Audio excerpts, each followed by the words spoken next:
Praise the Lord, जय मसीह के सुसहाय। मैं निकोलस खांडियांग महाउपवास के इस महासफर में आपका फिर से स्वागत करता हूं। आज का वचन हम सुनते हैं मत्ती 11 उसका 7 से लेकर के 9 तक। ऐसा लिखा हुआ है, जब वे वहां से चल दिए तो यीशु यूहन्ना के विषय में लोगों से कहने लगा, तुम जंगल में क्या देखने गए थे? क्या हवा से हिलते हुए सरकंडे को? फिर तुम क्या देखने गए थे? क्या कोमल वस्त्र पहने हुए मनुष्य को? देखो, जो कोमल वस्त्र पहनते हैं वे राजभवन में रहते हैं। तो फिर क्यों गए थे? क्या किसी भविष्यवक्ता को देखने? हाँ, मैं तुमसे कहता हूं कि भविष्यवक्ता से भी बड़े को। मेरे प्रियो, आज का जो मैंने विषय उठाया है वो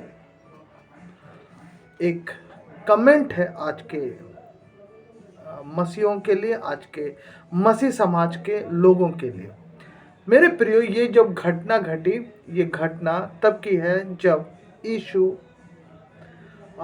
फरीसियों को, शास्त्रों को और उन लोगों को जो उसके पास वचन सुनने आए थे, क्योंकि वो जिस रीति से यूहन्ना बपतिस्मा देने वालों को जांचे थे, उसी रीति से यूहन्ना को, यीशु को भी जांचने आए थे। मेरे प्रियो, यूहन्ना उन्हें व्यंग करता, तुम जंगल में क्या देखने गए थे? शास्त्री और फरीसी को कहता, तुम जंगल में क्या देखने गए? हिलते हुए सरकंडे को या किसी ऐसे व्यक्ति को जो परमेश्वर का काम कर रहा है, या फिर कोमल वस्त्र पहने हुए मनुष्य को?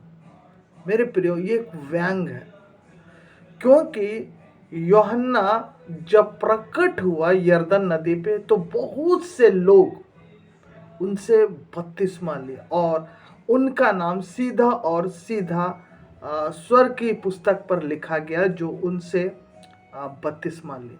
परंतु शास्त्री और फरीसी बपतिस्मा उनसे ना ले पाए। क्यों? क्योंकि वो दीन नहीं होने पाए। वो उसको परख रहे थे, जांच रहे थे, या ये फिर यूँ कहें कि वो अपने आप को दीन नहीं कर पाए। परंतु जितनों ने दीन किया और उससे बपतिस्मा लिया, लिखा जाता है कि उनका नाम स्वर्ग पर लिखा गया। और मेरे प्रियो, यही एक बात है जो आज हम मसीहों को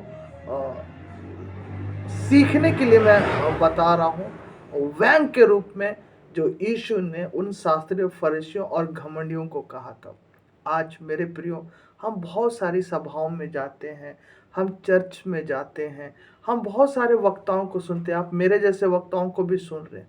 लेकिन बहुत बार होता है ना मेरे प्रियो, हम सिर्फ और सिर्फ चर्च जा रहे हैं, सभाओं में जा रहे हैं, आत्मिक लोगों से मिल रहे हैं, परंतु हमें कोई आशीष क्यों नहीं मिल पा रही?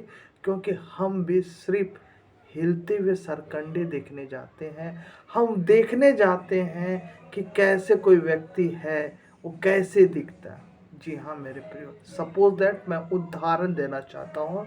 हमारे शहर में एक परमेश्वर का दास आया था जिनका नाम सूरज प्रमाणी है, और उनके नाम हमने बहुत सुना, यूट्यूब में भी मैंने उनका बहुत सुना। अगर मैं सिर्फ ये देखने जाता है कि वो व्यक्ति दिखता कैसे, बोलता कैसे, यूट्यूब में तो मैंने उनका बहुत सुना है, तो मेरे प्रियो, मैं भी यीशु मसीह के समान, यीशु मसीह जैसा शास्त्री फरीसियों को कहा था कि तुम क्या देखने गए थे? हिलते हुए सरकंडे या ऐसे मनुष्य को जो कोमल वस्त्र पहने हैं? अरे, वो तो राजभवन में रहते हैं। तुम जिसको मिलने गए थे वो मेरा दास था, मेरा भविष्यवक्ता था, मेरा सेवक था। अगर तुम ये सोच कर जाते ना कि हे प्रभु, मुझ पर अनुग्रह करके उस दास के पास जब मैं जाऊं और वचन से मैं अनुग्रहित हो जाऊं और मैं चंगा हो जाऊं। मेरे प्रियो, आज हम में से बहुत कोई ऐसी आत्मिक सभाओं में सिर्फ यही देखने के लिए जाते, कितनी भीड़ है, कैसे बोल रहा है, उसको जांचने जाते हैं वो सही बोल रहा है कि नहीं बोल रहा है। मेरे प्रिय, इस रीति से हम अपना जो आशीष है उनको खो देते हैं। अपनी आशीष मत खोइए। चाहे आपके चर्च के पादरी भी हैं, चर्च के पास्टर भी हैं, आप उसके पास ये सोच करके जाए वो परमेश्वर का दास है और मुझे उसके सामने दीन होना और उसके वचन को ग्रहण करना। प्रभु आपको इस वचन से बहुत अधिक आशीष दे। Praise the Lord.